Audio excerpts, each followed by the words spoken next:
Bueno, muchachos, muy buenos días para todos el día de hoy. Vamos a hablar de una patología clave en nuestro contexto. En Caldas es probablemente la enfermedad tropical más importante y endémica.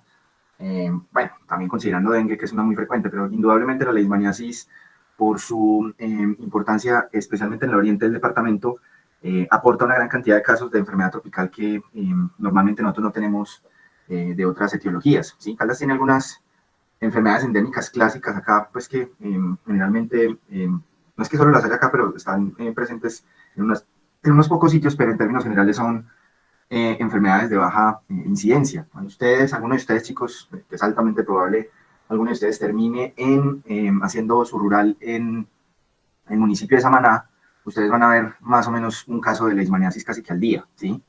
Mínimo uno a la semana. Entonces, esta patología es frecuente, de alta importancia y además tiene una característica y es que es una patología con una gran importancia histórica, no solamente para el contexto latinoamericano, sino global. Vamos a arrancar entonces por esta parte de la historia y la evolución, ¿sí? En Mesopotamia, en el Antiguo Egipto, hubo referencias en textos antiguos de úlceras indoloras. Esa es una característica clase de la leishmaniasis, ¿sí? Por otro lado, en Egipto, ya hablando de momias de restos antiguos, se encuentran en dos periodos distintos, 3500 a 2800 a.C. y 2500 a 1650 antes de nuestra era, donde se encuentra ADN mitocondrial de leishmanio. Este parásito tiene una característica, es que tiene un ADN mitocondrial muy extraño. Vamos a ver la estructura definitoria que pues, básicamente se ve en la histopatología, que es precisamente conformada por ese ADN que tiene mucho que ver con el ADN mitocondrial. Hay que recordar, como lo decía en una edición pasada de leishmaniasis, que leishmaniasis es como una veintena de enfermedades distribuidas en el mundo con vectores particulares, son parásitos particulares, o sea, son diferentes especies. Y esto explica por qué está tan difundido en todo el globo y por qué produce diferentes tipos de enfermedad. Entonces, para estos egipcios era frecuente entonces la leishmaniasis visceral, mientras que, por ejemplo, los árabes en el medioevo, Avicena como el depositario de toda la ciencia médica de la antigüedad, Avicena fue el gran comentador de toda la obra galénica. Describió entonces en sus obras unas úlceras propias de los terrenos de Afganistán, Bagdad y Jericó, que denominó como Balk. Estas úlceras serían lo que permitiría después hacer las famosas descripciones de las úlceras de Oriente, que la clave allí es que son úlceras feas, pero indoloras, no pican, no arden, no nada. Ya después en el Renacimiento, en los textos de los misioneros que llegaron aquí a acompañar las misiones de conquista, se encontraron trabajadores agrícolas con enfermedades muy parecidas a cosas que se veían por allá en el antiguo mundo, pero pues que evidentemente tenían ciertas diferencias y ahí fue donde empezaron a hablar, por ejemplo, de la lepra blanca. Hay por lo menos 4 reportes de misiones entre 1537 y 1598 haciendo descripciones detalladas de la leishmaniasis cutánea y mucocutánea del nuevo mundo. Entonces ahí vamos ya teniendo como los tres detallitos históricos que nos dicen que las tres enfermedades, las tres formas de la enfermedad estaban presentes en el mundo antiguo. La leishmaniasis visceral, la leishmaniasis cutánea localizada y aquí en el nuevo mundo, que es propia solamente de nosotros, la leishmaniasis mucocutánea, así que tiene más compromiso de mucosas. Como son lesiones que están ahí afuera, excepto la leishmaniasis pues, visceral, las lesiones que comprometen los tejidos, la piel y las mucosas, pues van a ser muy evidentes y su descripción va a ser casi que clara. Entonces ahorita vamos a profundizar un poquito en lo que se ve aquí precisamente en el nuevo mundo con las misiones de los conquistadores. La leishmaniasis visceral, podríamos decir que la aproximación de Occidente a esta enfermedad fue gracias a los médicos hindúes y en general la India, puesto que esta enfermedad es altamente endémica ya, la leishmaniasis visceral. Los pacientes les da fiebre, se les hinchan las vísceras abdominales, particularmente el vaso y el hígado, o sea, les da hepatomegalia y esplenomegalia, les pueden aparecer múltiples adenopatías y empiezan a perder pesos. Una enfermedad que inexorablemente lleva a la muerte y puede llevar unos cambios cutáneos y por eso es que los hindúes le pusieron la palabra calazar a esta fiebre, la fiebre negra. Después veríamos que algunos investigadores pensarían que esa leishmaniasis visceral era simplemente una forma maligna de malaria, puesto que los pacientes con malaria muchas veces volvían a ser crónicos. Lo vamos a ver al final del curso. Ya en el siglo XVIII, ya hablando de los procesos de colonización e imperialismo en el Medio Oriente, un médico, Alexander Russell, hace la primera descripción de un paciente en Turquía con una úlcera indolora, cicatriz crónica y curación espontánea. Tres características muy consistentes con la leishmaniasis cutánea localizada. Ahí se habla entonces de la úlcera de Alepo, pero en ese entonces, en el siglo XVIII, era completamente desconocida la etiología. Acuérdense que en el XVIII, a finales, apenas estaba arrancando la microscopía en tejidos, apenas iba a arrancar la patología, y obviamente, pues, la microbiología no iba a ser no iba a estar, pues, sino ya establecida hasta ya bien entrado el siglo XIX. Escomel en 1929, este es un trabajo muy bonito que usted lo puede encontrar en internet, el trabajo de Escomel, creo que está en portugués, pero lo que importa allí son los mapas y las diferentes fotos de las iconografías peruanas. Entonces, cuando uno va a los incas y a toda la iconografía de ellos hay una cosa muy característica y son los huacos retratos. Los huacos retratos, yo creo que el que ha viajado por allá o ha visto artesanías ha notado que son como unas vasijitas de madera, de cerámica o de barro, que generalmente tienen rostros. Entonces, el tema de los huacos retratos es que los huacos eran un regalo. Entonces, digamos, si usted iba a donde un amigo y le llevaba un regalo, pues le llevaba un huaco. Ahora que lo pienso, por ahí una vez me trajeron una botellita de pisco en forma de huaco, ahora que lo recuerdo. Esos huacos eran muy importantes porque había que representar de forma adecuada a la persona a la cual usted le regalaba. Entonces, si el otro era más feo que el hambre, usted no podía hacer un huaco retrato bonito. Entonces, digamos, si a alguien le faltaba la nariz, pues había que hacer el huaco retrato ñato, ¿cierto? Entonces, eso permitió, gracias ya a todos los procesos de arqueología, desafortunadamente, del robo de nuestro pasado arqueológico, pues permitió hacer las descripciones de esto. Entonces, ahí fue donde se encontró que esas lepra blanca o esas úlceras de los chicleros, expundia, piano, uta, que eran las diferentes denominaciones que se le tenían a la patología,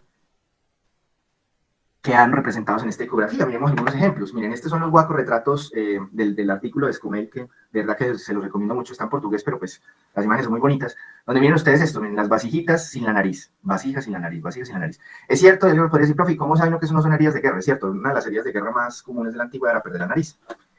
Sin embargo, había una clara relación con las zonas donde había más leishmaniasis, especialmente porque este es un vector que no necesariamente le necesita el calor. Entonces, miren ustedes que en diferentes partes de todos los Andes, ¿sí? Diferentes misiones, por lo menos la de Loaiza, Ávila, Pizarro y Santillán, en diferentes años, encontraron tanto pobladores y además en esas zonas estaba la iconografía mostrando claramente esa relación espaciotemporal, ¿sí? Aquí hemos entonces tres ejemplos. Uno es un huaco retrato de un poblador moche, que esto está en el Museo de América en Madrid, precisamente testimonio de cómo nos robaron todo. Y en el Museo Etnográfico de Berlín, otra pieza moche mostrando esto. Y aquí tenemos ya un poblador de la región moche de Libertad, Perú, ahí en el centro, en la sierra, que se observa entonces con unas grandes lesiones deformativas en la cara. Esto que ustedes están viendo acá, muchachos, es la leishmaniasis mucocutánea del Nuevo Mundo. La leishmaniasis mucocutánea es propia de América. Esto no lo encuentras tú en otra parte del mundo, a excepción de que ya vayas infectado y desarrolles la enfermedad en otro lado. Esta es otra de las descripciones, una facies leishmaniosica. Este es un paciente vivo, aunque ustedes no lo crean.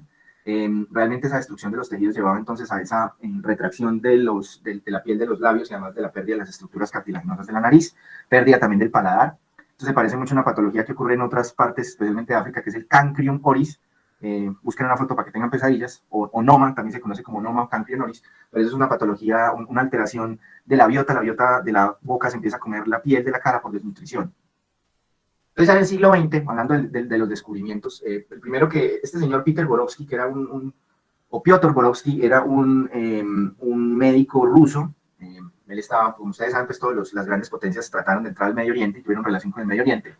Y él es el primero que en 1989 describe el protozoario, y ese protozoario entonces trae esa estructurita que yo ahorita les mencioné, el kinetoplasto. Ahorita vamos a hablar bien de él para que entendamos la importancia del mismo. Entonces, después del descubrimiento del kinetoplasto, ya por lo menos encontró algo muy parecido a un parásito de malaria. Hay que recordar que al inicio del siglo XX, especialmente en los últimos 10 años del siglo XIX, hubo ese gran descubrimiento que fue gracias a Sir Ronald Ross, también, bueno, a otros que estuvieron allí involucrados, como el maestro de Sir Ronald Ross. En este momento se me olvida el nombre de ese raco, Sir Patrick Mason, perdón, que es precisamente el que hizo la primera edición de la medicina tropical de Mason. Ellos hicieron un descubrimiento radical que pues realmente revolucionó la medicina tropical y fue descubrir que en un mosquito podía venir un eucariota que finalmente producía una enfermedad. Eso fue el descubrimiento de la malaria, y obviamente a partir de ahí fue una explosión de descubrimientos de diferentes parásitos transmitidos por vectores. Patrick Mason descubre las filarias, después estos dos descubren la malaria, y se empezó a hipotetizar que quizás habían diferentes formas de parásitos que no se habían descubierto como bacterias, que no se podían hacer cumplir los principios de Koch a partir de cultivos, y que probablemente explicaban mucha de la patología. Vamos a ver otro ejemplo más adelante, que es la enfermedad de Chagas, también descrita aquí en Latinoamérica, donde se hizo entonces o donde se reforzó ese concepto de que múltiples parásitos podían venir dentro de vectores. En ese momento, Sir Ronald Ross, después de lo que había hablado de malaria, pues trató de entender la leishmaniasis visceral, o que es diferente a las otras formas cutáneas, como una forma maligna de malaria. Claro que los pacientes, cuando arrancaban con el proceso, eran febriles, tenían hepatosplenomegalia, pero siempre terminaban muertos. Los pacientes con malaria no todos terminan muertos, algunos establecen una relación crónica. Y hay una cosa que quiero que tengan clara, y es que la medicina tropical realmente no fue una forma de medicina loable que los médicos de los grandes imperios trataron de desarrollar para mejorar la salud en las colonias. Realmente, acuérdense que ellos en ese entonces, pues nosotros casi que éramos esclavos de ellos, y cuando digo nosotros estamos hablando de todo el trópico, o sea, América Latina, todo el subcontinente indio, África subsahariana. Y si ustedes observan todos los médicos que tienen que ver con malaria, leishmaniasis, el descubrimiento de los ciclos de vectores, todo eso son médicos militares, porque precisamente ellos estaban en las zonas donde la medicina tropical no dejaba que las civilizaciones prosperaran, y ellos entonces trataban de descubrir qué carajos era eso que no les dejaba producir las colonias. Entonces, de hecho, de ahí vienen dos médicos ya militares, pero ingleses, William Leishman y el capitán Donovan, quienes descubrieron entonces la leishmaniasis visceral. Ahí, de hecho, es que termina el género llamándose leishmaniasis, y Donovan le da el apellido a la especie, que es la forma más frecuente de leishmaniasis visceral, especialmente en el Viejo Mundo. Esos pacientes, ahorita vamos a ver algunas imágenes, hacen unas alteraciones en la melanina de la piel, y esas alteraciones en la melanina de la piel dan un color negro, que fue lo que los hindúes habían descrito como la fiebre de Kala-Azar o la fiebre negra. Entonces, hay una cosa interesante, es que versus los otros mosquitos y los otros vectores que vamos a ver, el vector de la leishmaniasis tiene un comportamiento bien peculiar, y una de las cosas es que el vector es muy doloroso. Hagan de cuenta que los mosquitos que transmiten la malaria y el dengue son como ninjas. Ellos llegan, lo pican a usted, y usted después simplemente ve la ronchita, la pápula, que de pronto después le empieza a picar, pero en el momento de que el animalito viene a alimentarse, especialmente las hembras de uno, ahí no hay ninguna forma de saberlo. La picadura de los flebótomos, ¿sí?, que son unos jejenes, unas mosquitas chiquitas, y ahorita vamos a hablar un poquito del vector, son unas picaduras extremadamente dolorosas. Y aquí entonces uno se pregunta, ¿y por qué este no debería ser un animalito que debería tratar de ser lo más ninja posible? Resulta que eso tiene que ver con el origen evolutivo de la leishmaniasis y el origen evolutivo del vector. Por allá, al final del periodo Jurásico, donde todavía la Tierra estaba pegada en un solo continente, fíjense que primero fue Pangea y después fue Gondwana, que ustedes conocen en la banda de reggae. Gondwana era la unión del continente euroasiático, África y América. Esto además nos explica por qué la leishmaniasis está en todo el globo. ¿Qué fue lo que pasó? La leishmaniasis y los flebótomos son parásitos y vectores de los reptiles, muchachos. Entonces, para yo romperle el cuero a un reptil, necesito un aparato picador mucho más poderoso. Y además esto nos explica por qué algunas formas de leishmaniasis, especialmente la mucocutánea, es mucho más agresiva con las zonas del cuerpo que no tienen alta temperatura, como por ejemplo la nariz y la piel de la cara. Entonces, estos dos fenómenos explican precisamente ese par de comportamientos, que el vector sea doloroso y además esa predilección por las zonas frías del cuerpo, especialmente la cara. Además, hay algunas terapias coadyuvantes, ojo, que no vayan a decir, el profesor de parasitología les dijo que la leishmaniasis se cura con candela. No, hay algunos tratamientos donde se han utilizado tratamientos tópicos y termoterapia, donde se expone la piel, donde está la úlcera, a unas temperaturas altas, pero pues que no produzcan quemaduras, a temperaturas de 45, 50 grados durante un tiempo, varios días, coadyuvando entonces a los medicamentos tópicos, que eso realmente no se ha demostrado todavía muy buena eficacia. Se había tratado como de tener esos tratamientos para evitar la toxicidad sistémica, porque desafortunadamente, muchachos, los tratamientos para leishmaniasis y enfermedad de Chagas son horribles, ¿sí? Eso es un detallito que vamos a mencionar después. Entonces, ahora sí metámonos en el parásito. Este hace parte de un grupo grande que son los excavados. En los excavados tenemos a Giardia. ¿Se acuerdan que Giardia parece como una especie de plato con flagelos? Y aquí dentro de esos están también, dentro de esos excavados, los kinetoplastos. Estos son un parásito flagelado que tiene una estructura definitoria, que es el kinetoplasto. Entonces usted podría decir, profe, no nos enseñe toda esa minucia. Muchachos, el kinetoplasto se ve en las biopsias. O sea, cuando uno sospecha una leishmaniasis, manda una biopsia y se hace una tinción de Ginseng Wright, tú vas a ver esa estructura en algunas de las células del parásito. Pues generalmente las formas flageladas del parásito, que es lo que ustedes están viendo acá, están normalmente en el vector, ¿sí? O sea, el vector tiene la forma flagelada del parásito. Ahorita vamos a ver que cuando el parásito entra al cuerpo, generalmente se vuelve una forma flagelada, redondita y chiquita, que incluso se puede confundir con levaduras del género Candida. Acuérdense que habíamos hablado de Candida glabrata sin filamentación. Muchas veces se necesita utilizar tinciones diferenciales para ver esas bolitas que están dentro de otras células, qué carajo son. Entonces, por eso mandamos las tinciones de hongos, que sería plata, metamina y PAS, el ácido periódico de Chief, versus las tinciones tradicionales como Ginseng Wright y hematoxilina bocina, donde en las tinciones para hongos, los hongos van a ver así oscuros, intensos, gracias a que esas tinciones se pegan a la pared, y en el caso de los amastigotes, que son las formas acelulares, acá vemos el ciclo, vamos a ver esta cosa que es el kinetoplasto. ¿Qué es el kinetoplasto? Es una serie de ADN circular que está dentro de la mitocondria, es prácticamente el ADN mitocondrial adyacente a los flagelos. Miren, ustedes acá lo tienen, este es el kinetoplasto, acá está el flagelo, pues pensando en el parásito que está pues en el vector, y acá está una gran mitocondria. Entonces, claro, como este material, este kinetoplasto es lleno de ADN, se pinta igual que el núcleo. Entonces, cuando usted está buscando mastigotes, usted necesita buscar una bola que tenga núcleo y que además tenga otra bolita un poquito más chiquita, pero que claramente pinte material genético. Estos kinetoplastos para la biología molecular, muchachos, ha sido fascinante porque utiliza un sistema de replicación de ADN que es completamente diferente al resto de toda la biología celular conocida. Entonces, de hecho, se está buscando esta peculiaridad biológica del parásito, a ver si se descubre algún blanco terapéutico, pero pues apenas está en investigación. En este momento hay muchos medicamentos que se están investigando en este grupo de parásitos, pero pues todavía no se ha llegado a una nueva molécula revolucionaria, pero muy seguramente se llegará allí porque realmente la biología de los kinetoplastos es bien peculiar.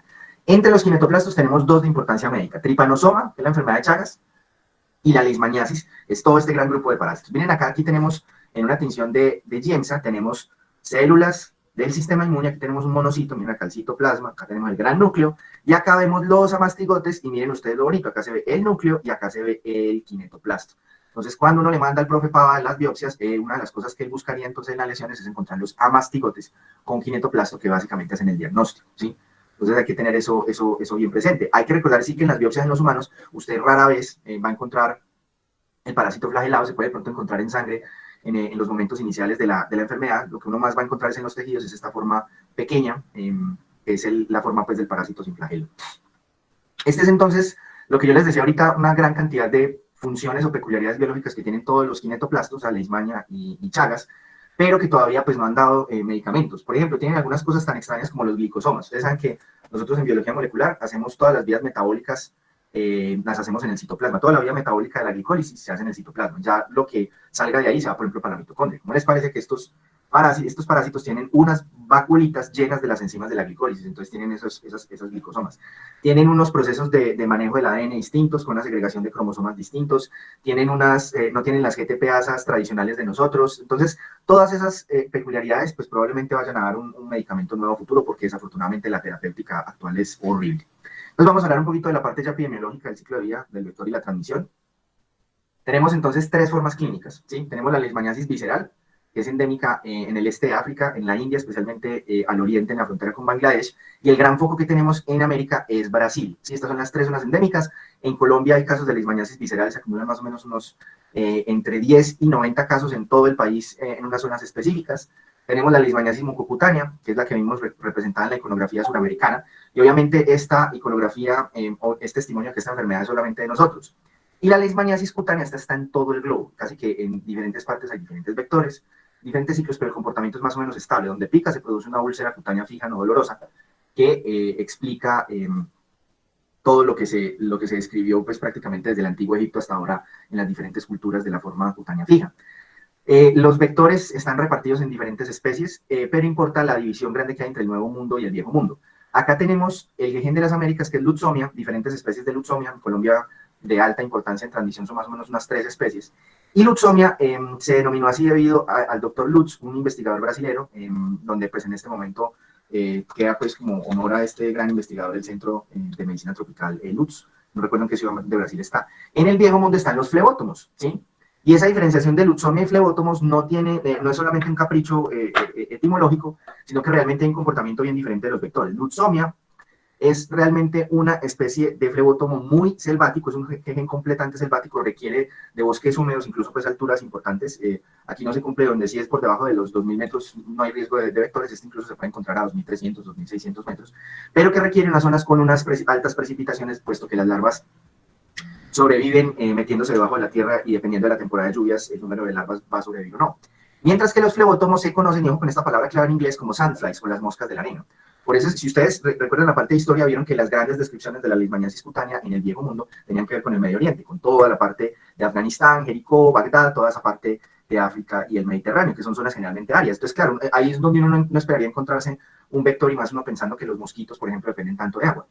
En la mayoría de los procesos de transmisión y de modos y mecanismos vamos a tener metido el hombre como el gran reservorio, especialmente en lo que corresponde a la forma visceral de Leishmania donovani, que es la que más gente mata en el medio mundo.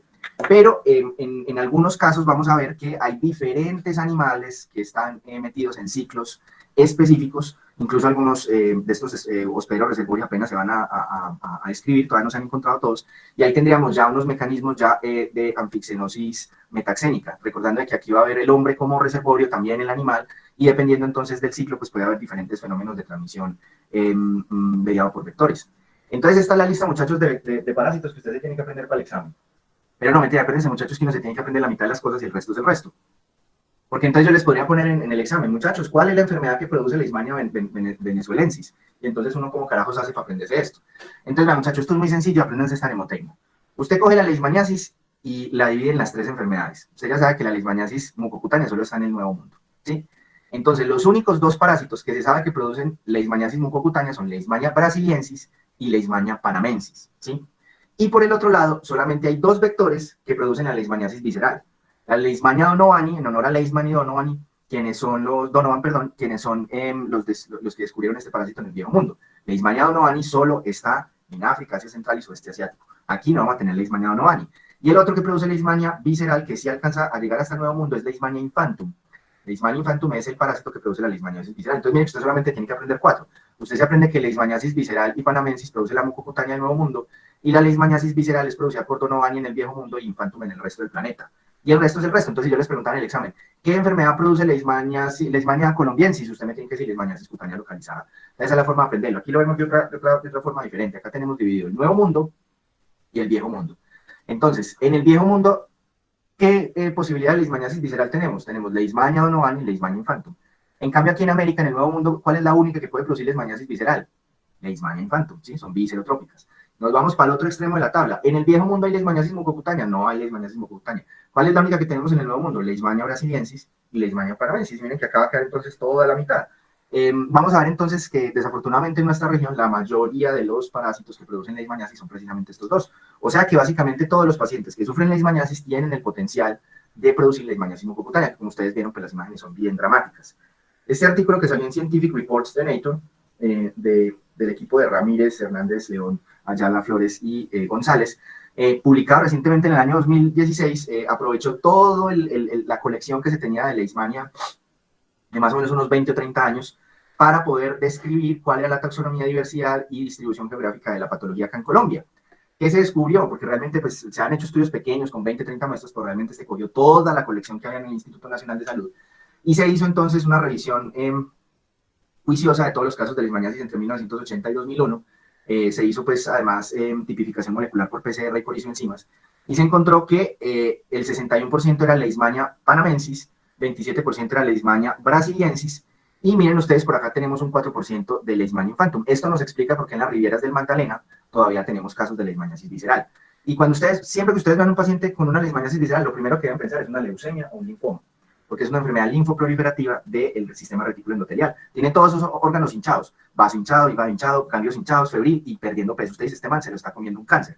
Siempre hay que tener en mente, especialmente pacientes que hayan vivido en zonas pobres, a las orillas del Magdalena, pensar en esta patología porque probablemente le vamos a poder ayudar a ese paciente porque la leishmaniasis tiene claramente una cura, mientras que de pronto un linfoma o una leucemia avanzada quizás no la tenga. Entonces, miren ustedes que las de más importancia, precisamente por producir las enfermedades más severas, las tenemos con una frecuencia más o menos alta aquí en el país: panamensis, brasiliensis, infantum chagassi 4%, y vale la pena mencionar leishmania mexicana con un 2.1%, porque cuando produce la leishmaniasis cutánea fija, tiene una característica, y es que se parece mucho a la esporotricosis linfática, y es que va a tener una úlcera con la presencia de diferentes linfadenopatías en rosario hacia la parte proximal, ¿sí? Con eso, muchachos, que les voy a mandar un tallercito para que se vean la clase de micosis subcutáneas y superficiales, para que hagamos unos diferenciales bien bacanos, porque miren, muchachos, que el próximo martes ya vamos a ver supurativas, puros casos clínicos de supurativas, más leishmaniasis, más hongos. Vamos a estar haciendo casitos toda la sesión del martes, ¿listo?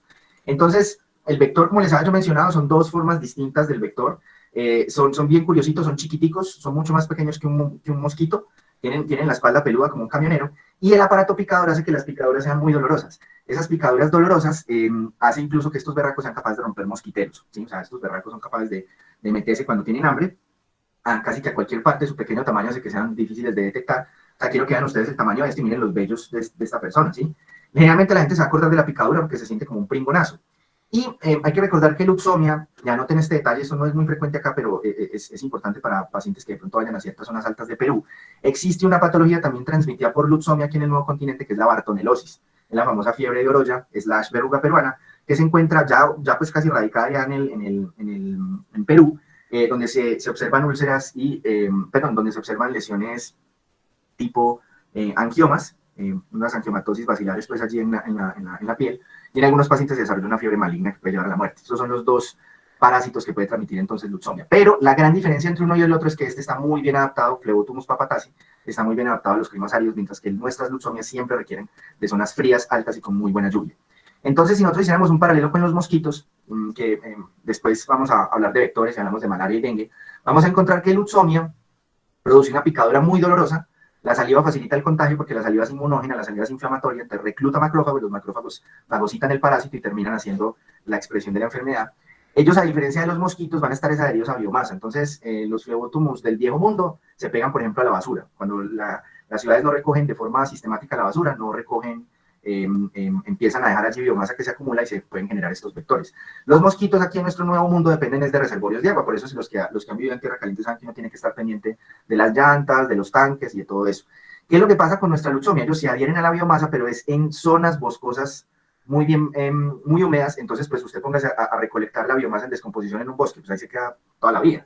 Entonces lo que ocurre con estas larvitas es que las dejan en biomasa y las larvas cuando salen del huevo se meten bajo tierra y pueden estar hasta 2 o 3 metros bajo tierra. De hecho, cuando yo vi parasitología no se sabía bien el ciclo de luxomia, se sabía que se ponían los huevos, las larvas desaparecían y por allá a los meses empezaban a aparecer los vectores. Ya se sabe que es que estas berracas larvas se entierran y al enterrarse requieren que haya muy buena lluvia para que el agua llegue hasta 2 metros bajo tierra y permita el ciclo de la larva. Entonces, la única forma de yo protegerme contra luxomia, y eso muchachos lo deben tener muy claro cuando se vayan de pronto a paseos por allá a Samaná, toda la zona del oriente de Caldas, es que si usted se va para allá de camping, es bueno que en la noche duerma con un buen mosquitero, la carpa cerrada, y utilicen pues repelentes como dietiltuolamina a más del 70%, el DEET, porque si no, muchachos, luxomia los va a picar y muy probablemente les puede transmitir la leishmaniasis. Pues miren, precisamente la comparación, estos son unas imágenes que salieron en un artículo de Lancet del 2006, donde muestra en general los fleótomos, este es Phlebotomos papatasi, y se observan 2 zonas endémicas de la leishmaniasis allá en el viejo mundo, Afganistán, confundible las montañas de Afganistán, y unas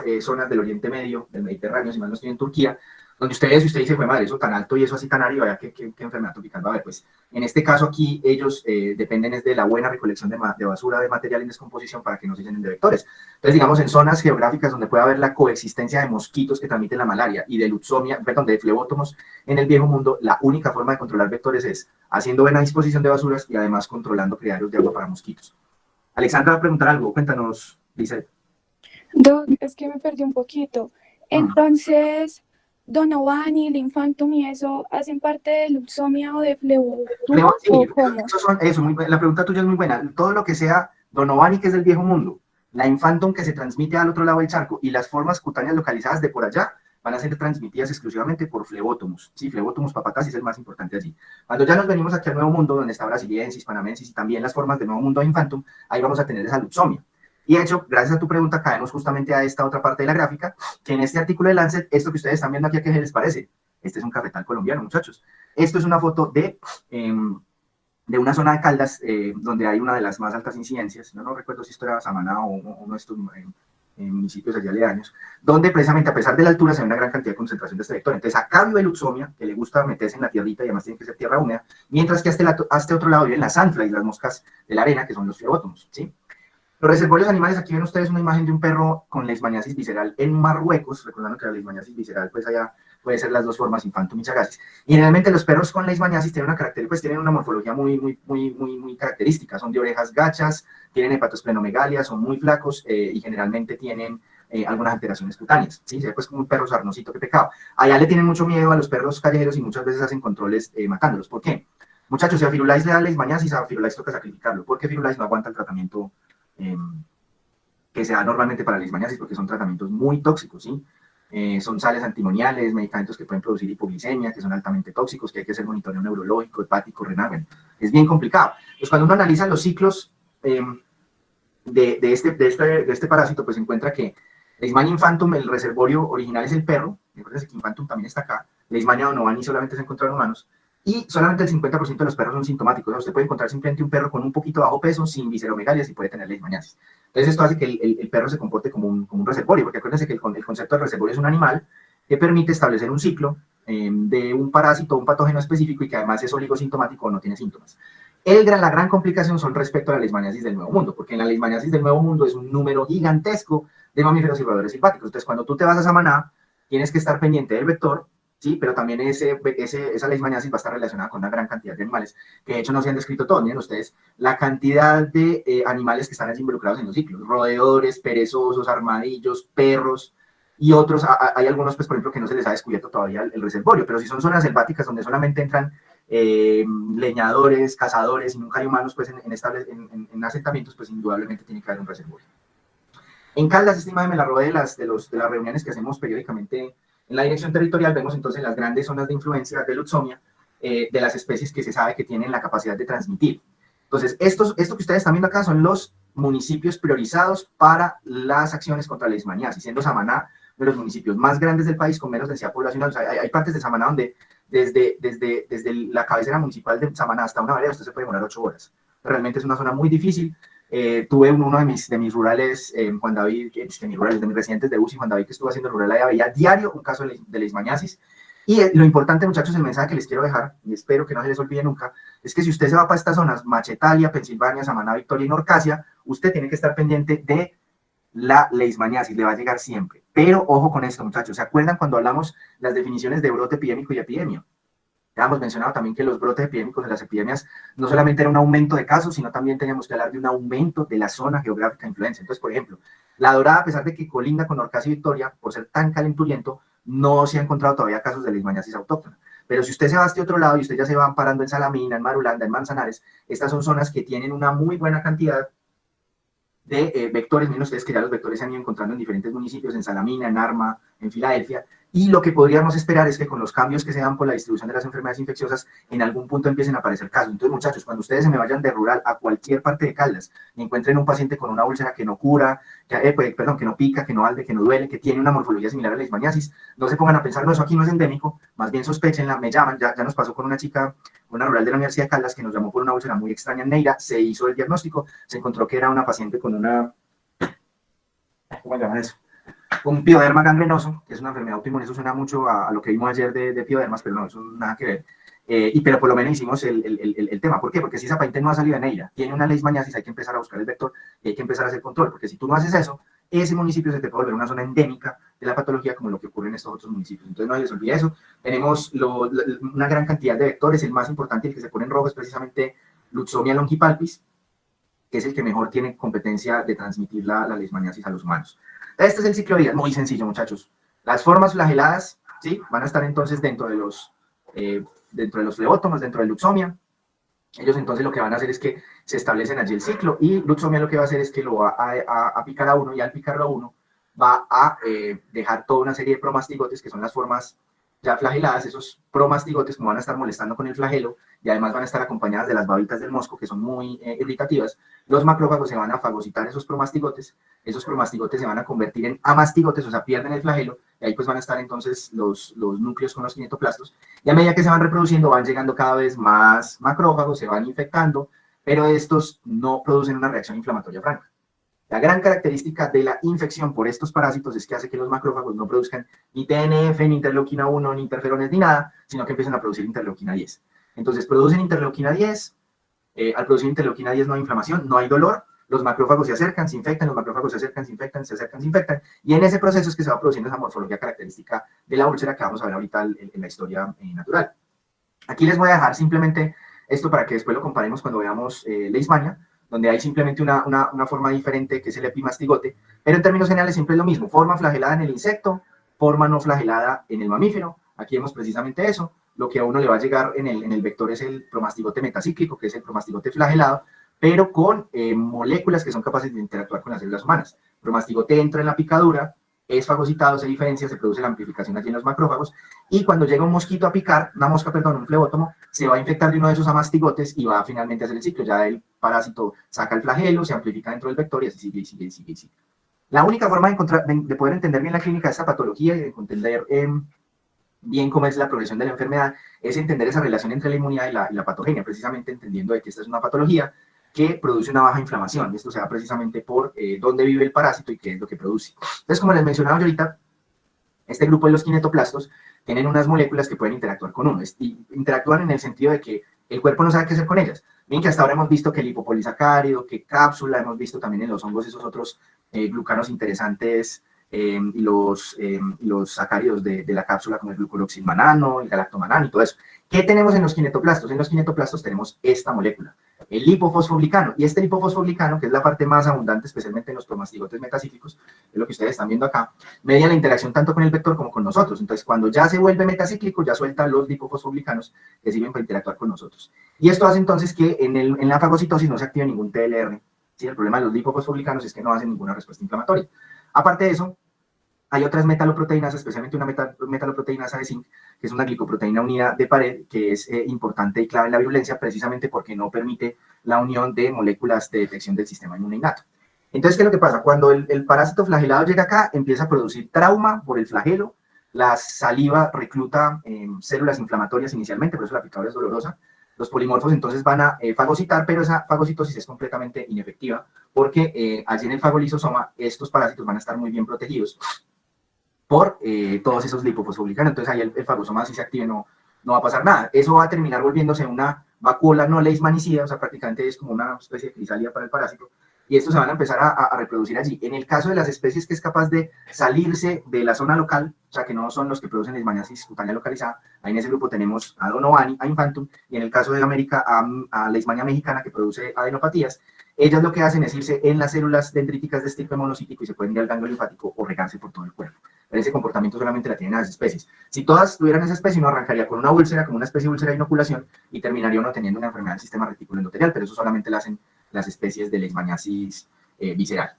Lo que se sabe es que hay alguna forma de lograr hacer una respuesta inmune adecuada, pero esta respuesta inmune adecuada va a depender de que se haga una respuesta TH1 interleuquina 12 dependiente para poder mantener entonces unos fagosomas que sí permitan la llegada de factores dependientes de radicales de oxígeno, perdón, de radicales de nitrógeno, que como vimos depende ya de la activación de los macrófagos. Eso no se da pues de forma natural, sino hay una respuesta TH1. Ahorita vamos a ver bien esa parte.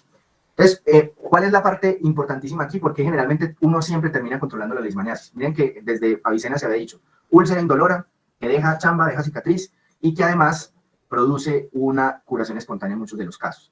Entonces, ¿qué es lo que pasa? Cuando el parásito está allí en la célula, él se va reproduciendo, los lipofosfoglicanos no dejan que los fagosomas ocurra mucho, no se activa ningún TLR, pero en últimas eso termina destruyendo el macrófago y termina produciendo o dejando detritos celulares. Entonces los macrófagos, a pesar de que hay una gran cantidad de interleuquina 10, esos macrófagos van haciendo funciones de cicatrización, porque hacia la interleuquina 10 ellos tienen que llegar a comerse todos esos detritos celulares, esa matriz extracelular dañada, todas esas cosas. Entonces no se produce dolor, no se produce ardor, ni prurito, ni nada de eso, pero finalmente la destrucción de las células va llevando a que se produzca fibrosis. Entonces ahí tenemos la explicación inmunológica por qué no se da dolor y por qué va quedando como tal una cicatriz, pues que desafortunadamente muchas veces queda para siempre. Entonces, siempre que haya una presentación de antígenos, esos detritos que van quedando, si se produce una buena respuesta inmune, pues se va a lograr controlar. Pero en la mayoría de los casos, simplemente las células monocíticas, células dendríticas y todo eso se van infectando, y esas células que se van infectando, la vasta mayoría producen esa interleuquina 10. Entonces, siempre que haya unas buenas cantidades de interleuquina 10, esto hace que no se produzca memoria central y que las células efectoras no empiecen a producir interferón gamma. Porque ese interferón gamma es el clave que le va a decir a estos fagosomas que pasen de producir ROS a producir radicales dependientes de nitrógeno, que esos sí son los que son altamente eficaces para destruir el parásito. Eso también nos va dejando de fondo una cosa, que los pacientes con VIH, si tienen una pérdida de la inmunidad celular, van a tener unas formas de leishmaniasis más severa, y es tal cual. Los pacientes con VIH, si les da leishmaniasis visceral, es devastadora. Y los pacientes con leishmaniasis cutánea fija, que les da VIH, especialmente con unas especies que no son pues así como muy frecuentes, acá en el Nuevo Mundo, van a producir una cosa que se llama la leishmaniasis cutánea difusa. Ahorita vamos a ver unas imágenes de esto. Entonces, conclusión de esta parte inmunológica, uno siempre que se gana el parásito va a tener una úlcera indolorada por la interleuquina 10, pero el progresivo daño de las células y los detritos que van quedando van a permitir que en última se pueda presentar antígenos, se dé una respuesta TH12 dependiente y finalmente se dé una respuesta de memoria y además de células efectoras que destruya el parásito. Pero en ese proceso se va a dejar una gran cicatriz fibrótica, que ese es como uno de los grandes problemas que hay.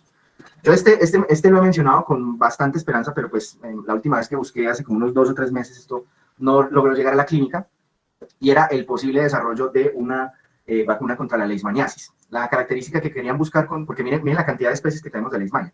La idea era tratar de buscar una molécula que fuera común a todas las leishmaniasis para poder hacer entonces una vacuna contra esta enfermedad. ¿Dónde ha llegado o hasta dónde se logró llegar? Pero pues desafortunadamente no se ha logrado saltar a la clínica. Resulta de que la leishmaniasis no es capaz de sintetizar grupos M, y hemos dicho hasta el hartazgo de que todos los patógenos celulares requieren hierro. Los únicos que no requieren hierro son los virus. Y hemos visto pues cómo eso es una pelea muy tremenda, y si un paciente tiene sepsis, usted le da hierro, lo mata. Entonces, ese receptor, el HBr, es una molécula altamente conservada en todos los grupos de leishmaniasis. Prácticamente la secuencia es básicamente la misma en todos estos parásitos. Entonces, lo que ellos hacían era tratar de coger, haciendo uso con un vector adenoviral muy parecido, y antes hablábamos de, los vectores adenovirales, eso, quién sabe cuándo van a llegar. La pandemia hizo que ya nos llenáramos de esas vacunas, y básicamente lo que se hacía eran unas vacunas ADN que tenían entonces dos plásmidos para síntesis de proteínas. Una era la molécula, que es el HBr, que es finalmente el que se va a volver la vacuna pues como tal, y la otra es una serie de residuos CPG. Vamos a ver quién se gana esta décima. ¿Cuál es el receptor TLR intracelular que es capaz de detectar los motifs CPG? Y generalmente esos motifs de ADN CPG se relacionan con qué tipo de microorganismos. Vamos a ver quién se acuerda. Porque acuérdense los TLRs intracelulares, el 3, el 7, el 8 y el 9. ¿Cuál es el que no se encarga de los virus? Ah, pues por descarte. El 9. Muy bien, Jacobo, chino, excelente, se ganó la décima. El TLR9. El TLR9 es el que detecta los motifs CPG, porque acuérdense que nosotros no tenemos de esos. ¿Qué son los motifs CPG? Son unas cadenas de ADN llenas de citosina, guanina, citosina, guanina, citosina, guanina pegados de forma repetitiva. Eso no existe en el ADN humano. Entonces, cuando yo me encuentro en un fagosoma o en el citoplasma un motif CPG, va a activar los TLR9 y esos TLR9 van a prender la inmunidad innata. Entonces, miren que precisamente lo que se busca acá, al poner en este plasmio ese motif CPG, es que active el TLR9 y al activar el TLR9, se activan las cascadas intracelulares de proinflamatorias que llevan a la activación del factor mieloide de diferenciación 88, del factor nuclear de las cadenas kappa de los linfocitos B, que lleva al TH1, TNF-alfa, bueno, todas esas sustancias proinflamatorias, e inhiben entonces de segunda mano la acción de la bandera de la paz, que sería la interleuquina 10. Entonces, pues básicamente acá en esta gráfica pues se resume pues, la acción de la vacuna, pero pues desafortunadamente, muchachos, vamos 7 años esperando que la prueben químicamente y no se ha logrado nada. Vean, muchachos, si usted entiende esta imagen, entiende la leishmaniasis. Y de hecho es la que les recomendaría para que estudien para el examen, ¿sí? Porque en esta ya empieza a integrar todo lo que sabemos de leishmania. Va a integrar la clínica, va a integrar la inmunología, va a integrar los síndromes y va a integrar todas las pruebas diagnósticas. Entonces, ¿qué pasa? Como la inmunidad celular es clave para poder controlar el parásito, entre menos inmunidad celular usted tenga, más parásito tiene, ¿sí? Esto es precisamente lo que vemos entonces en esta gráfica de acá, en estos dos triángulos, en el azul y en el rojo, en relación con este triángulo rojo que usted ve arriba. Entonces, si la respuesta es anérgica desde el punto de vista celular, van disminuyendo la inmunidad celular y aumentan los anticuerpos. ¿Por qué? Porque la inmunidad se polariza hacia TH2, no está en TH1, sino que se polariza a TH2. Y por otro lado, si esa inmunidad se va polarizando a TH2, se producen grandes cantidades de anticuerpos, pero no hay entonces macrófagos activados que maten al parásito. Entonces, ¿qué pasa con el parásito? Cuando yo me voy acercando a una alergia a la inmunidad, la carga parasitaria se va volviendo mayor. Entonces, cuando yo tengo una enfermedad poliparasitaria por leishmania, tengo que buscar inexorablemente que el paciente no tenga una inmunosupresión, por ejemplo un VIH, o esté usando esteroides, o esté usando terapéuticas de estos biológicos que se usan en reumatología, porque probablemente se va a relacionar con ese aumento de la carga del parásito. Entonces, este comportamiento inmunológico de una vez nos empieza a hablar de las pruebas diagnósticas. Entonces, si yo tengo una enfermedad hiperérgica donde la respuesta celular es muy fuerte, tan fuerte que incluso puede hacer daño, es lo que vamos a ver en la leishmaniasis mucocutánea, yo voy a mirar ahí entonces con el microscopio y no encuentro nada. Voy a tratar de hacer cultivos in vitro, que son durísimos, eso no se hace pues de rutina. Voy a tratar de hacer un cultivo de esas leishmania y no voy a encontrar nada. Entonces, cuando yo tengo una respuesta hiperérgica celular así muy vigorosa, ¿cómo es la única forma de que yo puedo detectar esa patología? Haciendo una prueba de hipersensibilidad cutánea, muy similar a la tuberculina, que es la prueba de Montenegro, que pues, realmente, muchachos, con honestidad casi no se utiliza en nuestro medio, o la que se hace, y se hace mucho, es la prueba de PCR. Ustedes saben que las pruebas de PCR son altamente sensibles. ¿Por qué? Porque yo aquí no dependo de encontrar el parásito vivo, sino que simplemente tengo que encontrar trazas de ADN del parásito para decir, aquí hubo leishmaniasis y probablemente ya lo que está produciendo el daño es la inmunidad. Entonces, para la vasta mayoría de especies de leishmaniasis, ¿sí?, que son las no mucocutáneas, cuando uno tiene una respuesta hiperérgica, el parásito se muere. Miren que aquí entonces clínicamente sería ¿qué? La infección asintomática. Si yo tomo una prueba de anticuerpos, como la respuesta está totalmente polarizada a TH1, no hay anticuerpos. O sea, si yo a un paciente con una infección asintomática de leishmania le tomo anticuerpos, ¿cómo salen? Falsos negativos. Pero si le hago una prueba de hipersensibilidad, una prueba de Montenegro, de hipersensibilidad celular, va a salir positiva, y si le hiciera una PCR allá en ese sitio donde lo picó el mosquito, podría encontrar la patología, ¿sí?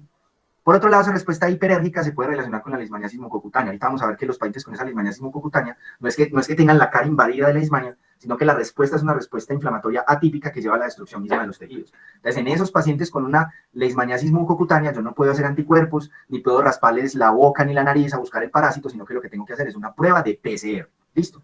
Cuando ya nos venimos acá a la mitad del espectro, que es más o menos un equilibrio entre esa TH10, la respuesta enérgica, un poquito de respuesta celular que va logrando establecerse, ahí es donde nosotros tenemos los pacientes que tienen síndromes subclínicos viscerotrópicos, o sea, que tienen leishmania en el vaso, en el hígado, pero pues no les ha producido una enfermedad ya diseminada, y tenemos los pacientes con los síndromes cutáneos localizados. A esos pacientes yo les raspo la lesión y ahí encuentro el parásito. Ahí se puede utilizar, por ejemplo, cultivo in vitro, y más o menos con un buen rendimiento se puede encontrar el extendido, el smear o la microscopía pues localizada de la lesión, y también si les hago PCR, pues obviamente voy a encontrar el parásito. Entonces nosotros, como el 99% de los casos de leishmaniasis cutánea que vamos a ver está por acá en la mitad, en ellos vamos a utilizar siempre microscopía más PCR. O sea, usted raspa para microscopía y raspa para PCR, para poder tratar de encontrar con un muy buen rendimiento diagnóstico las pruebas. Y ahora vámonos al otro lado, el paciente VIH, el paciente con cáncer, el paciente con linfoma, leucemia. Esos pacientes son un saco de leishmaniasis, ¿sí? Y si son un saco de leishmaniasis, ¿cuál sería la prueba de elección? Anticuerpos, muchachos. Anticuerpos contra la leishmania están elevados. Usted ve el paciente con un aumento del vaso, con un aumento del hígado, toda la cosa. ¿Cuál es la triste noticia? Que como nosotros, en Manizales no había, hasta donde yo tengo entendido, pues ahí está el doctor Johnny Severri, que está manejando, él fue el que estuvo acá en la dirección territorial manejando la tuberculosis, se fue para el Ministerio de Salud a manejar el programa de leishmaniasis, y hasta ahora, pues históricamente hemos tenido un solo caso de leishmaniasis visceral en Caldas, no hemos tenido un solo caso. Entonces, muchachos, acá yo no le puedo justificar en laboratorio que se compre un kit de diagnóstico de leishmaniasis de anticuerpos contra la leishmania. Entonces, como nosotros no tenemos la serología de forma frecuente, lo que podemos hacer con los pacientes que tienen leishmaniasis visceral es hacer una punción de vaso, ya por eco, por especialista, no le pongan a chuzar a un paciente un vaso, pues porque esos pacientes están trombocitopénico y lo matan. Y lo que vamos a encontrar ahí es que hay leishmaniasis en la leishmaniasis en la leishmaniasis, ¿sí? Esto, pues felizmente ustedes en el video, esta parte les recomiendo muchísimo que la repasen, pero con las imágenes que vamos a ver a continuación va a quedar súper claro estos conceptos que estamos hablando aquí de la inmunidad. Listo, entonces ahora sí metámonos de lleno en la clínica. Entonces, como habíamos mencionado, tenemos 3 síndromes distintos, tenemos diferentes formas de detectar el parásito. Entonces, lo primero es el enfoque clínico, ¿sí?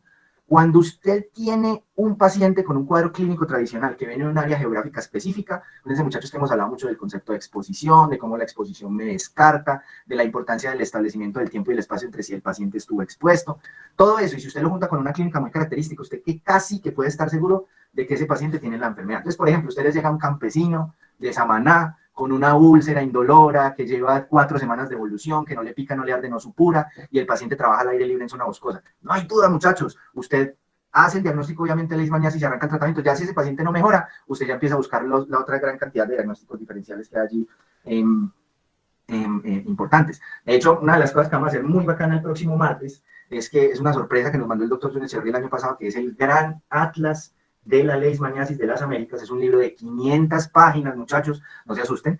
Solo fotos, muchachos, en alta resolución. No están en físico, sino en PDF, que yo se los voy a mandar, donde están todas las enfermedades cutáneas que vamos a ver en nuestro curso. Están todas las micosis, todas las parasitarias, todas las micobacterias, todas las bacterias. O sea que con base en esa sabrosura del libro vamos a hacer diagnóstico diferencial el próximo martes.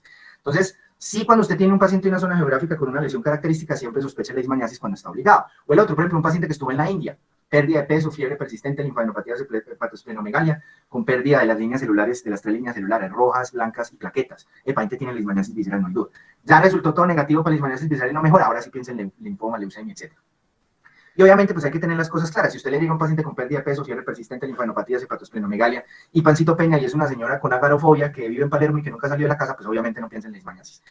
El diagnóstico entonces va a depender del cuadro en el que estamos al frente. Como la mayoría de nuestros leishmaniasis van a ser cutáneas localizadas, vamos a unir la visualización de los amastigotes en cultivo, en tejido, perdón, básicamente en hisopados o en raspados, y la amplificación del ADN de leishmania por PCR, ¿sí? Nosotros vamos a juntar esas dos pruebas para mejorar mucho la respuesta. Vamos a ver que en los extremos de la patología, o sea, en la leishmaniasis mucocutánea y en la leishmaniasis visceral, a veces nos podríamos tratar de ayudar de pruebas inmunológicas. En el caso de la respuesta hiperérgica, que sería la prueba Montenegro, esa va a detectar la hipersensibilidad retardada TH1, pero pues desafortunadamente no la tenemos estandarizada en Caldas. Yo creo que lo tienen en el INS y creo que lo tiene en Medellín, creo que la tienen, pero acá no la tenemos. Y la otra, las serologías que tienen muy buen rendimiento, pero piensen ustedes, muchachos, nosotros acá no tenemos casi casos de leishmaniasis relacionados con VIH, entonces pues no es mucho, no sería mucho el jugo que le podríamos sacar a esas pruebas. Entonces vean, muchachos, la leishmaniasis cutánea breve, eso está en todas partes. Si usted ve un paciente con una úlcera que no pica, no arde, no nada, que ha estado en el campo, uno de los diagnósticos diferenciales que usted siempre debe considerar es la leishmaniasis cutánea, ¿sí? Como habíamos visto, entonces, acá tenemos una gran endemicidad de Brasiliensis panamensis, Infantum chagasis en algunas partes, de hecho este mapa está desactualizado, porque Infantum la tenemos en toda la ribera del Magdalena, y en el resto del país tenemos fundamentalmente Brasiliensis y panamensis. Ojo, muchachos, aclaro, más del 99% de las, no, tampoco, el 95% de las leishmaniasis del país son cutánea localizada. Solamente unos poquitos pacientes terminan haciendo la destrucción de la carie de la boca. Entonces, alguien me podría decir, profe, ¿y por qué sea eso? Vamos a ver que esos pacientes tienen una activación inmunitaria atípica o anómala, que es lo que explica la destrucción de los tejidos sin que haya una enfermedad poliparasitaria. O pues con esto salió en Biomédica en el año 2006, un pisco que se prestó para que le diera leishmaniasis. Lo pica entonces en el momento en que le hace la picadura, y de hecho el artículo se llama La historia natural de la leishmaniasis sin tratamiento. Se observa entonces una mancha eritematosa con un tinte como violáceo que desaparece a la vitropresión. Ahí entonces aparece al poco tiempo esa manchita después de la picadura, los pacientes dicen que sienten como un pringue, una picadura en el momento de la inoculación del parásito y se queda una sensación así como de calor. Más o menos a la semana empieza a aparecer una pápula indolora. Es una pápula indolora. Miren que se parece mucho como a esas pápulas de los chancros, pero pues obviamente esto no va a ser en los genitales. Y generalmente alrededor de la lesión no hay eritema y no hay descamación, que acuérdense que esa es una de las características de los furúnculos. Los furúnculos duelen, los furúnculos alrededor hay un halo eritematoso y además hay un poquito de descamación. Y nada que ver con las micosis superficiales, acuérdense que vamos a dejarles esa de tarea para que se la vean, donde son unas lesiones que no son pápulas, sino que son generalmente lesiones descamativas muy pruriginosas. Entonces, por eso usted siempre tiene que preguntar por supuración, ver la lesión y además preguntar por prurito, porque eso nos permite ir descartando bacterias y ir descartando hongos. Si la vaina, ojo que lo embalan a uno con el diagnóstico si es un paciente que va a la consulta solamente con esa pápula, porque esa pápula, pues, de una persona que trabaja en el campo, puede ser una astilla que se metió allí y está haciendo un granuloma de inclusión, o sea, pueden ser bobadas. Pero ya cuando ya vamos llegando a las 2 semanas, ya se empiezan a presentar las características clásicas de la lesión, que es la úlcera seca en la mitad y ya se ven los bordes indurados alrededor. Y aquí la característica es que no hay descamación, no hay supuración, no hay dolor. Y esto precisamente es testimonio de cómo se produce el parásito. Fíjense que a uno lo inoculan, llegan macrófagos, se infectan, llegan más macrófagos, se infectan. Entonces, básicamente, como si usted tirara una piedra en un estanque de agua, se va viendo la onda, cómo se va regando. Miren ustedes lo que ya pasa entonces hacia la tercera semana. Ya hacia la tercera semana ustedes llegan con esta bolsa. No piensen, leishmaniasis, pues no puso nada de cuidado ni aquí, ni está poniendo cuidado en dermatología. De hecho, curiosamente, antes de yo saber siquiera que me iba a meter en enfermedades infecciosas y haciendo uno de los internados que más duro me dio, que fue el de pediatría, recuerdo siempre la triste historia de un estudiante de la de Caldas, un muchacho de geología de 16 añitos, que pecado de recién desempacadito del colegio, que se lo llevaron pues a su primera salida en geología, pues yo no sabía, a mirar piedras o lo que sea que hagan los geólogos, y lo metieron al monte y el muchacho llegó todo preocupado a la consulta de pediatría, pues el muchacho todavía era menor de edad, entonces llegó al hospitalito, yo estaba de turno por la tarde, y llegó ese muchacho todo apenado, dijo, doctor, vean, tengo esto tan horrible, y va sacando, pues levanta el brazo, y allí pues en la cara interna del brazo, pues ahí cerca de la axila, salió con una úlcera de, pues, pucha, me acuerdo, bueno, 5 o 6 centímetros, así grande, fea, centro seco y los bordes muy bien levantados, era claramente una leishmaniasis, se hizo el diagnóstico, el paciente estuvo en zona endémica haciendo una salida a campo. Miren lo que yo les sabía, ojo con las lesiones en cuenta de Rosario. Estas linfoadenopatías son muy características de la esporotricosis, ¿no? Que la tienen que llevar por lo menos vista a la clase para el otro martes, porque vamos a ver cómo vamos a hacer el diferencial, cuáles son las pruebas diagnósticas, qué nos va a decir el patólogo y todo eso. Y ya después, generalmente se va a observar una cicatriz típica con zona de hiperpigmentación, líneas radiadas centrípetas, y pues desafortunadamente esa cicatriz puede quedar de por vida, por lo que le sale ese proceso de estar tratando de evadir el sistema inmune, pero destruyendo, hace que se produzca fibrosis y pues piensen ustedes, por ejemplo, en un paciente que tenga una lesión en la cara, pues puede ser un poquito complicado. La leishmaniasis puede presentarse de todas las formas. Este es un artículo de Irán, de viejito pero sabroso, de 1996, de Clinics in Dermatology. Tiene las fotos en alta resolución. Es un artículo que pesa 70 megas. Es muy curioso, pues porque ustedes saben que un paper pesa 1 o 2 megas, donde tiene toda una serie de descripciones. Miren ustedes que pueden ser pápulas eritematosas, lesiones eczematosas en la cara. Miren este nódulo no doloroso allí pues en el brazo. Miren ustedes esta lesión tipo placa, esta que ya va, si ustedes ven esto, no hay nada de clínica, y usted puede, uy, profe, ¿será que eso de pronto es un ectima? Por eso es que hay que hablar al paciente, preguntarle si eso le salió rápido, si hay factores de riesgo. Miren estas lesiones verrucosas o hiperqueratósicas, ¿sí? Miren esta lesión, pues que uno ve esto y podría pensar en un pioderma gangrenoso, podría pensar en una cromoblastomicosis, pero pues nada que ver.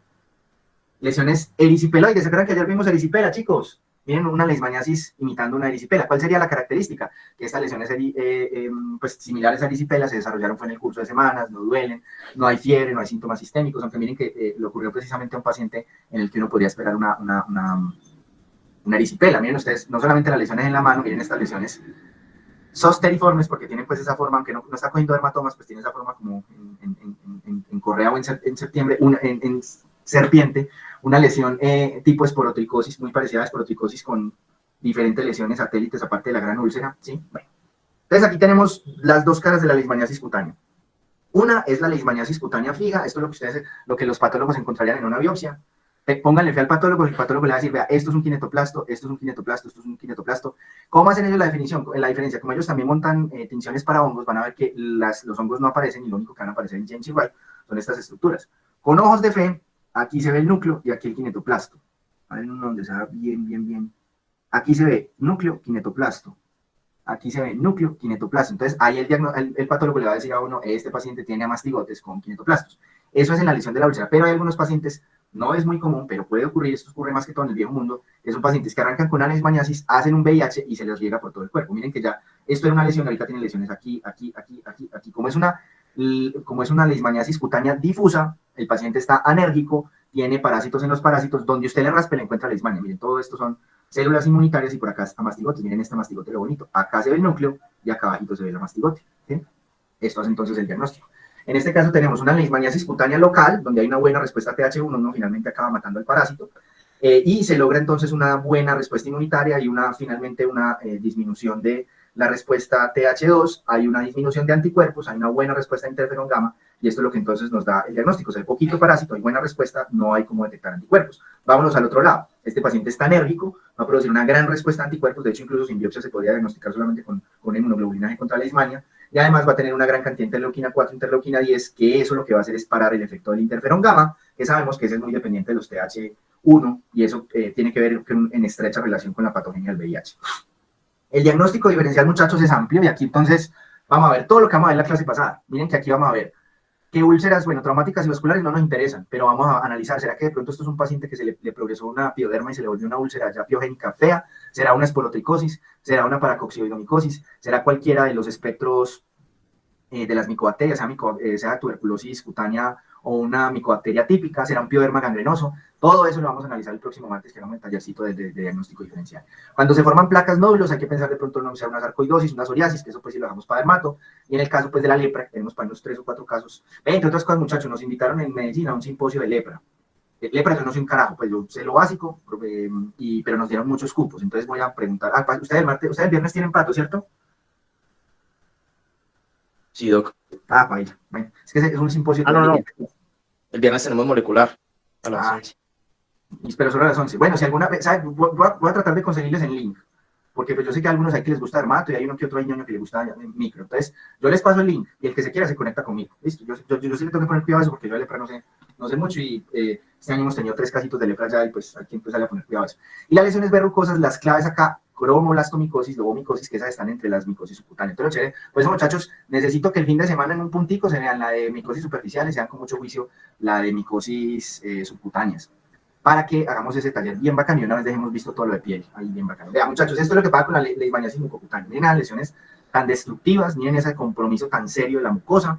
Ahí el diagnóstico diferencial ya es más amplio porque hay ya que empezar a pensar, por ejemplo, los pacientes que pierdan el tabique, que no estén soplando cocaína todos los días, pensar en lepra lepromatosa, paracoccidiomicosis que duele como el infierno, la sífilis tardía. ¿Se acuerdan, muchachos, de la sífilis gomatosa? Vean, muchachos, eso también puede acabar en unas lesiones similares, la tuberculosis, citoplasmosis, las dos duelen, la rinosporidiosis, que fue la que es la famosa pues, mucormicosis que se expandió por la pandemia en pacientes inmunodeprimidos, pero pues son úlceras negras dolorosas, y la esporotricosis pues de la cara que también podría ser. En ese caso uno ve a esos pacientes, uno a ojo no va a saber qué tiene, hay que hacer las pruebas, hay que tomar biopsia, hay que pedir las tinciones que son, y eso lo vamos a ver. ¿Qué ocurre desde el punto de vista de la leishmaniasis? Hay una respuesta típica, hay una respuesta mezclada entre TH1 y TH2, que no logra controlar el parásito, pero sí hace daño inmunomediado, ¿sí? Este es el típico ejemplo de la inmunidad no sirve para nada en este caso y lo único que hace es hacer daño.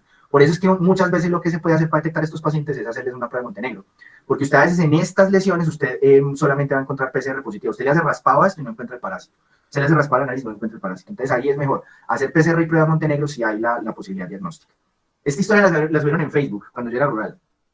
40 soldados entraron en operaciones en área selvática. Acuérdense, pues, muchachos, que yo me gradué hace ya ratico, 2010, todavía estábamos en la era Uribe, ¿cierto? En la era del plomo, ¿sí? Cuando no había plata, pues, para medicina tropical había plata para plomo. Entonces, 40 soldados entraron en operaciones en un área selvática, Antioquia. 50%, de los 40 llegaron 20 con estas lesiones. Miren que son lesiones características expuestas y estas en el mismo paciente. O sea, esta es la pata del paciente, esta es el bracito del paciente, miren usted la lesión característica. Usted me puede decir, profe, aquí está sangrando. Lo que pasa es que la rural contó pues, la triste historia en Facebook. Ella pues quita el apósito y ella lo que hace es empezar a quitar la costra para poder hacer la biopsia, muchachos. ¿De dónde harían ustedes la biopsia según lo que han aprendido? La biopsia la tomarían del centro de la lesión o de los bordes. Ay, sí, no, chino, porque en la mitad van a estar ya los parásitos, ahí van a quedar detritos y muertos. O sea, usted ahí sí toma la biopsia y el raspadito, no vas a encontrar ya mastigotes, porque ya generalmente van a estar muertos, ya los macrófagos se murieron, los amastigotes se murieron y otros macrófagos llegaron a limpiar el desastre y por eso dejan esa costra ahí pues fea. En cambio, en el borde es donde está el frente de onda de los amastigotes, donde se van a ir infectando los macrófagos. Entonces, siempre, muchachos, que ustedes vean la lesión, van a hacer un buen raspadito. Eso, de hecho, con Telesalud se hace la capacitación. O sea, si usted es un rural de una zona donde hay teledermatología, a usted le enseñan, usted le manda la foto del dermatólogo, el dermatólogo le manda la foto con Paint, le dice dónde tomar la biopsia, y a usted lo entrenan en cómo hacer el curetaje y toda la vaina, para usted mandar el material. Se mandan 2 piezas, se manda una para PCR y se manda una para microscopía. Listo, muchachos, siempre el borde activo. Lo más triste de esto es que la rural la embalaron. El hijo de puta comandante de ese ejército de antiguerrilla le echó la culpa a la rural, sabiendo pues que el que metió a los soldados pues fue ese militar. Entonces, lo cierto es que antes de que se acabe el conflicto, que esto se está volviendo a reactivar, el 25% de los casos de leishmaniasis eran aportados por las Fuerzas Armadas, que obviamente pues los soldados hay estadísticas, pero del personal irregular, o sea, de los grupos armados, que en este momento ya serían pues BACRIM, ya es con un enfoque más que todo de control de rutas de narcotráfico y de minería ilegal, hay un subregistro y desconocimiento. Entonces, imagínense la gran cantidad de grupos ilegales, de pronto no tanto en Caldas, pero en otras zonas, donde va a haber una fuerte prevalencia de la leishmaniasis. Y hay que recordar que estos pacientes a veces les hacían unas curas muy extrañas. Hay unos artículos que citan reportes de prensa acá de Colombia, donde ex secuestrados los entrevistaban sobre cómo, pues sobre qué patologías habían allá cuando ellos estaban pues allá en la selva con los grupos irregulares, y encontraban que, por ejemplo, traían una caja de glucantina. Esas son unas inyecciones que se utilizan para la leishmaniasis. Y como solamente había una caja y habían 7 u 8 con leishmaniasis, solamente les ponían una inyección, y eso hay que poner inyecciones diarias durante N días. Y además hacían termoterapia, hacían cauterio, cogían esa úlcera y ¡tras! Las quemaban con candela, ¿sí? Como si estuviéramos en el medioevo, muchachos. Siempre me quedará la duda de si algunos de esos parásitos de pronto se volvieron resistentes al glucantina. Eso no se ha estudiado, nadie lo ha abordado, porque pues recuerden que generalmente esas úlceras terminan curándose solas, ¿sí? Pero pues eso nos habla de cómo es la leishmaniasis acá cuando estamos en la civilización, y cuando la leishmaniasis se relaciona con este tema de grupos irregulares. Ya pero cerrando la clase de hoy, tenemos los focos de leishmaniasis visceral en el globo. Tenemos el gran foco en todo el oriente brasilero, donde es la zona donde es más hiperendémica la Leishmania infantum. Hay una gran cantidad, suponen miles de casos. El 99% de los casos de leishmaniasis visceral de América Latina están en Brasil. Y tenemos una transmisión esporádica de Leishmania infantum, que aquí la cagaron, no es en los Andes, es en las riberas del río Cauca y Magdalena, donde hay más que todo Leishmania Lutzomia longipalpis, y en algunas zonas de la frontera entre Brasil y entre Venezuela y Colombia. No es Colombia, es Colombia, ya no han podido estos libros. Las dos grandes zonas endémicas, y hay que saber los muchachos, porque acuérdense que ya a uno le llegan buses de haitianos estrellados. Entonces, y pues lo cierto es, muchachos, que los fenómenos migratorios, pues ahora tenemos el tema con nuestros hermanos venezolanos, pero muy probablemente tratando de llegar a Estados Unidos vamos a ver migraciones de pacientes de África subsahariana, de sudeste asiático. Entonces siempre es bueno tener en cuenta dónde hay estas patologías importantes. De la zona más importante de la leishmaniasis visceral es la frontera entre Sudán y Etiopía, dos zonas completamente plagadas de guerra. En este momento estoy seguro que esa enfermedad debe estar reactivándose de forma severa, porque tanto Sudán del Sur como Etiopía, en la zona del Tigray, tiene un gran conflicto con Eritrea, y siempre que hay guerra no hay control de enfermedades infecciosas, como nos demostró el uribismo. En la zona entonces de la frontera entre Bangladesh y la India es una de las zonas, y de hecho pues ya da la descripción del Kala-Azar, de la fiebre negra tradicional. Entonces, ¿cómo es la leishmaniasis visceral entonces? Bueno, estos son los departamentos que se han encontrado casos en Colombia de leishmaniasis visceral: Tolima, Huila, Cundinamarca, Bolívar, Córdoba, Sucre, Santander y Norte de Santander, que son todos los que están en el valle del río Magdalena. La única zona que tenemos en Caldas de Lutzomia longipalpis es en Marquetalia, pero por ahora no hemos tenido casos de leishmaniasis visceral reportados, ¿sí? Pero es importante preguntar si el paciente que tiene esas visceromegalias ha vivido a las orillas del Magdalena. Entonces es un periodo de incubación mínimo de 2 semanas, pero eso solamente ocurriría en un paciente inmunodeprimido. Generalmente los pacientes se infectan, hacen un periodo viscerotrópico subclínico asintomático durante incluso meses, y ya después de los meses ya empieza, o incluso años, a hacer la patología. Por eso es importante en el paciente que yo estoy sospechando que tiene leucemia, una enfermedad linfoproliferativa, pensar: venga, usted ha vivido en las orillas del Magdalena, en estos departamentos, en los últimos 10 años, porque de pronto puede ser una leishmaniasis visceral. Si es un paciente que nunca salió de la ciudad y que rara vez hace viajes, la posibilidad de leishmaniasis visceral es nula. La mayoría de las infecciones son asintomáticas, por eso incluso se pueden hacer screenings haciendo pues pruebas de PCR en suero, o incluso pues con punciones de vaso, pero pues obviamente eso es arriesgar al paciente de forma irresponsable. Entonces, el problema es que en esas zonas que hemos visto, África subsahariana, acuérdense de la clase de VIH, hay una gran cantidad de VIH. Entonces, esos pacientes que están inmunosuprimidos, sea por desnutrición o por inmunodeficiencia adquirida, terminan ya expresando esa leishmaniasis visceral. O sea, ellos estaban como asintomáticos, y en el momento en que se afectan, el parásito se reactiva, se riega por todo el cuerpo y ya es una enfermedad alérgica, ¿sí? Recuerden eso.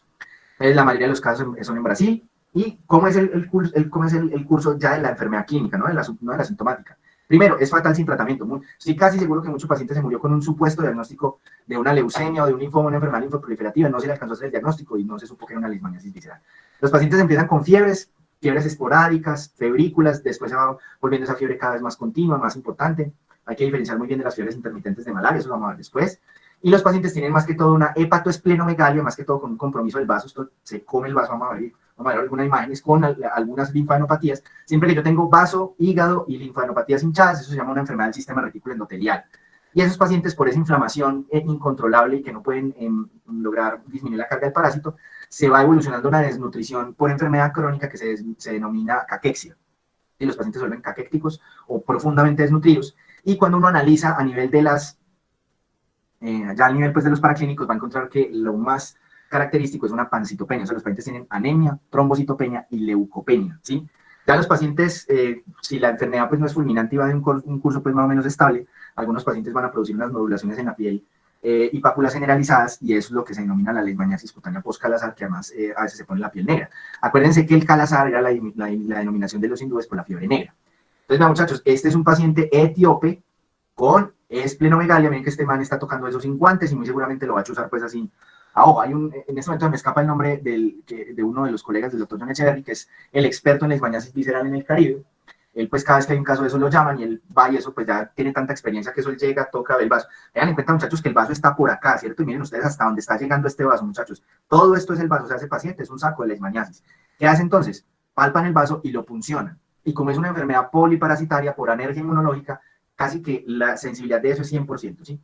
¿Qué es la recomendación? Eso sí, no hay nada más peligroso que un interno con iniciativa. Muchachos, siempre que ustedes vean a un paciente con esplenomegalia que lo vayan a funcionar, eso tiene que ser en un hospital, debe ser guiado por radiología y ojalá en donde haya posibilidad de manejar complicaciones, porque como los pacientes están pancitopénicos, si hacen una pequeña lesión del vaso, eso se va derecho y hasta luego.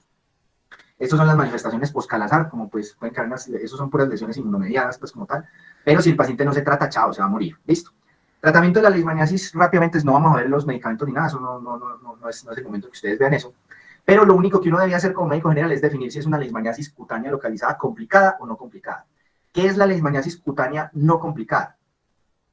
Primero, que no sea asociado a especies de leishmaniasis relacionadas con lesión mucocutánea. Para nosotros ese criterio siempre se cumple, porque acuérdense que más del 90% de nuestras leishmaniasis son paramiensis o brasiliensis. No hay lesiones en mucosas, entonces muchachos, mucho cuidado con los pacientes que presentan lesiones en la cara. Si la leishmaniasis, la primera pápula de inoculación es en la cara, la posibilidad de que eso se extienda hacia la mucosa es muy elevada. La otra característica es que sean lesiones, solamente una sola lesión, o sean unas pocas lesiones, y que las lesiones tengan un tamaño menos de 1 centímetro. Y además que el paciente no tenga ningún inmunocompromiso. Esos pacientes, así como los vemos, incluso podrían ser tributarios de terapia pues tópica, si ya se validara, pero pues no, eso no, los estudios no han logrado validar eso, y se puede tratar pues casi que de forma ambulatoria y todo eso. Cuando ya tienen involucrar la mucosa, cuando son ya lesiones grandes o es un paciente inmunodeprimido, esa es una leishmaniasis cutánea complicada y ya hay que de pronto que lo vea el especialista, por lo menos dermatología, ¿sí? De todos modos, pues, como ocurre en las zonas hiperendémicas, el médico, pues, prácticamente es el especialista, casi que el rural allá en Samaná termina, pues, tratando todas las lesiones. Y lo complicado es todo lo que está por lo que es diferente a eso, lesiones de más de 5 centímetros, nódulos subcutáneos, adenopatías locales. Acuérdense que esto es relacionado más que todo con la leishmania mexicana. Más que todo lo de la linfadenopatía regional es que si usted la ve hay que hacer diferencial, entonces hay que de pronto pensar en que no vaya a ser, por ejemplo, una esporotricosis, los pacientes que sean inmunodeprimidos, etcétera, etcétera, etcétera. Listo. ¿Qué se debe entonces hacer para establecer el riesgo de leishmaniasis mucocutánea? Pues si se puede hacer un diagnóstico por especie, que eso se logra con la PCR. Siempre hacer un examen otorrinolaringológico exhaustivo, buscando cualquier lesión, puesto que es una leishmaniasis cutánea no complicada, pero se alcanza a encontrar una lesión en nariz, en paladar blando, en boca, en lengua, en alguna parte, ya inmediatamente el tratamiento es ya sistémico, ya no es simplemente de pronto tratamiento localizado, sino que ya hay que tratar de hacer de pronto un tratamiento incluso con unos medicamentos que requieren analizar la presencia de, el daño posible de función renal, hepática, cuadro hemático completo y todo eso. Todos esos pacientes como si fuera un tratamiento para cáncer. Hay que hacerles esas pruebas antes de arrancar el tratamiento, puesto que los medicamentos son profundamente tóxicos. Hay una cosa que se va a analizar a futuro y es que hay una cosa que llaman los leishmania virus. Son virus que atacan a leishmania y cuando atacan a leishmania lo arrechan y hacen que la enfermedad sea con mayor riesgo de que sea metastásica.